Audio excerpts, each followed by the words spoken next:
Yo, I did this. Told my he want receipts. Let's start with your mother. Your mother got the receipts. Everything is in your mother's name. That's the one who got the receipts.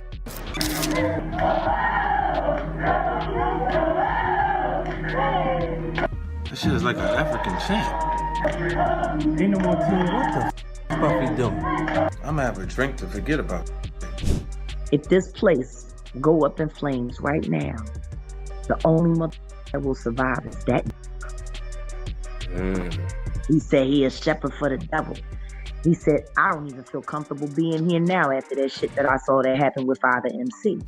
Y'all be getting tattoos and have no idea what it is you're putting on your body, okay? Anyway, look who Diddy has on his back.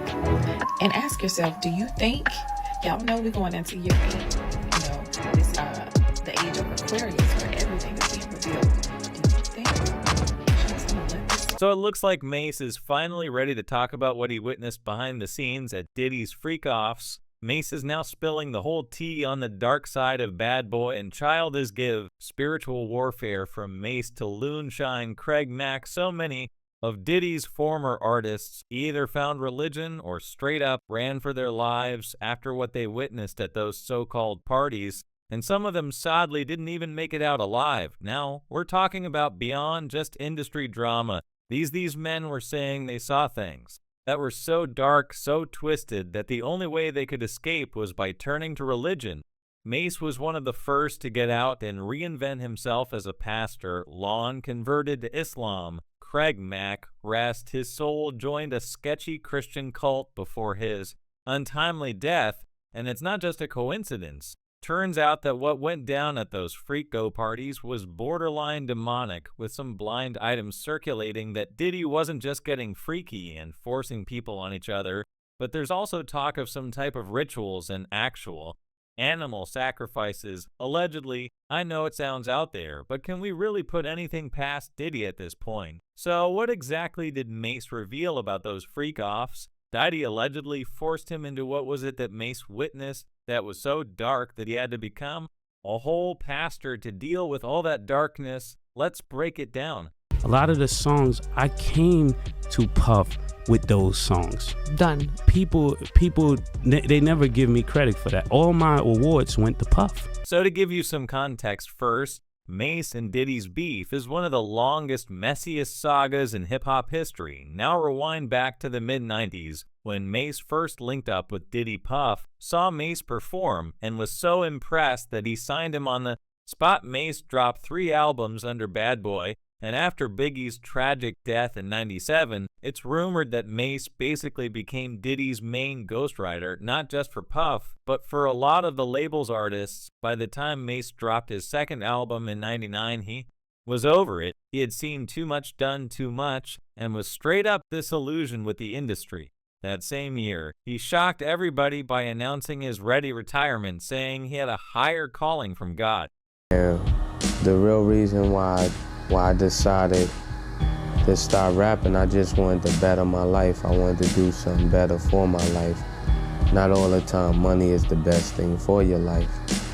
Like, I look at a lot of people that's rich, and I've seen a lot of women that's rich, and I'm yet to really see a happy, rich person, like deep down in their heart, really happy. So after leaving the rap game, Mase didn't just dip. He actually became an ordained minister, but you know the music bug never really left him. So he made a couple of comebacks. First, in 2004, he dropped the album Welcome Back, trying to balance his pastor life with hip-hop. Then, in 2009, he came back again with Double Up. But that same year, Mase pulled one of the wildest moves ever. He ran up on Diddy live during a radio show and handed him some paperwork, demanding to finally be released from Bad Boy. Surprise!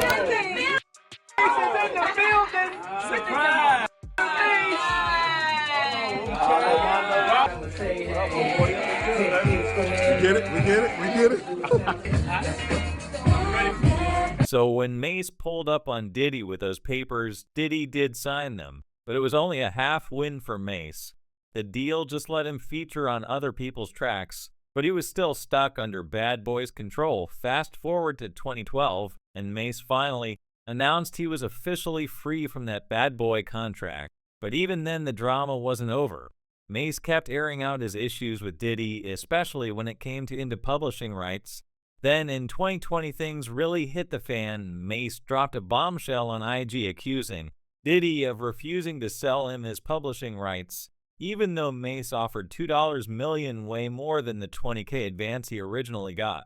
And while that post was deleted real quick, the damage was already done. Mase wrote, "I offered you $2 million in cash just few days ago to sell me back my publishing as his biggest artist alive, that always show you respect for you, giving me an opportunity at 19 years old. Your response was, if I can match with the European guy off of him, that would be the only way I can get it back, or else I can wait until I'm 50 years old and it will revert back to me from when I was 19 years old. You bought it for about $20K and I offered you $2 million in cash. This is not black excellence at all now." Of course, Diddy denied all this and claimed he didn't owe Mase a thing. "My name is Diddy, Sean Combs. I never took nothing from nobody a day in my life. And you know the Mase thing. You know I did one album with Mase, one album.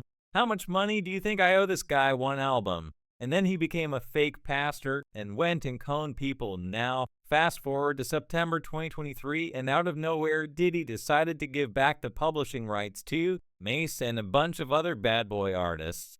But looking back, it's obvious that Diddy giving back those publishing rights was just a PR stunt, because just a few weeks later, Cassie dropped that lawsuit against him. And we all know how that ended now in the same month. Diddy was out here publicly saying he and Mase had squashed the beef, and we like brothers now. My name is Diddy, Sean Combs. I never took nothing from nobody a day in my life. You know, the Mase thing, you know, I did one album with Mase. One album. How much money do you think I owe this guy? One album, and then he became a fake pastor and went and conned people. Let's be real. There's no way Mase is ever going to see Diddy as his brother, and honestly, who can blame him? It's hard to be cool with someone who basically robbed you of your legacy for years. Mase has said it himself. If people really knew how much he contributed to Bad Boy's golden era, they'd see him way differently. Giving back the publishing, fix any damaged relationships that you might have had with I wasn't. There's so many misconceptions that people think they know what's going on. I didn't have no problems with people. Mase, I think the major with me and Mase, we brothers, and Mase, I got unconditional love for Mase. So me and Mase, I don't know if me and Mase stop arguing now or something like that, but I'ma still love Mase. Yeah. I give him thanks for like really helping to really launch my career as an artist, and you know, was there with me from the beginning and stuff like that. But when you're like in a group with somebody, you know what I'm saying, you're tied together for life, you'll have your brotherly ups and downs. But I always love Mase, always give thanks to Mase, and yeah, me and Mase, we also got, you know, spoke and was just like, you know, had a real conversation. Because I think even though if I didn't agree with Mase, he was a catalyst for me to look from within, you know.